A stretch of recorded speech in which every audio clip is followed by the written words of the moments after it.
My name's Vitalice Meja. I work for the Reality of Aid Africa Network, which is located in Nairobi. It's a Pan-African network that works on development cooperation and aid effectiveness. So what is development effectiveness and why is it important?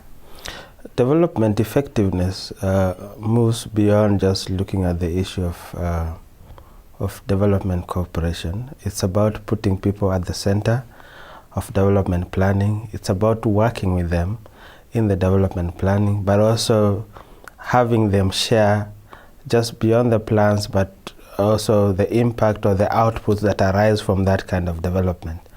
It's about planning development that achieves justice or brings justice to people, that ensures that their rights are protected, their rights are given, and it's also a development that ensures that their rights are indeed upheld, but they are also able to contribute to accounting to those who are supposed to deliver these rights.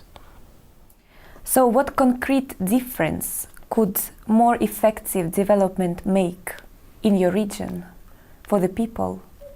One, it has the potential of empowering people, so that this kind of empowering indeed has the possibility of transforming how governance issues are addressed, both economic, political, and social, how rights are delivered, and above all, it has the power to give ownership for the people to be able to decide the destiny of their livelihoods, but also in their countries in terms of development outcome and development outputs. I think putting them there then really enhances those key elements.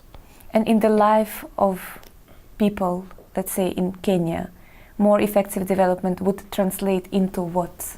More effective development in Kenya would translate to real meaningful development programs that, one, will ensure sustainable development, two, will create better jobs, three, sustainable livelihood, four, accountable public institutions that deliver better services, and lastly, this would translate to them indeed participating in planning, monitoring, evaluation, and also the general livelihood of the country. Thank you. And so far in your region, what have been the main successes or a key achievement and the main challenges in this development effectiveness process? Well, the challenges are myriad. One is a concept that has not been embraced by most developing countries across Africa. It is seen as challenging the status quo, because in essence you are talking about shifting the planning process, removing it from the technocrats and then giving it to people on the one hand. Two, there are actually no institutional framework to facilitate this kind of development framework. So people really don't know how to engage with it. But lastly, organizations that deal with it, particularly the civil society, deal with it within a sectoral context, where you find those in the health sector, those in the education sector confine themselves to those. So it is yet to be made a global thing in the national context to assist indeed in transforming the overall agenda. So there are tidbits here and there. But overall, in sectors where you find there's strong engagement in the education sector and the health sector, you actually see better returns in terms of better livelihoods, in terms of easy access to health facilities, in terms of people giving feedback with regard to services that the service providers are giving. But more so, they are able to hold those providing those services accountable and transparent. I think that is the key.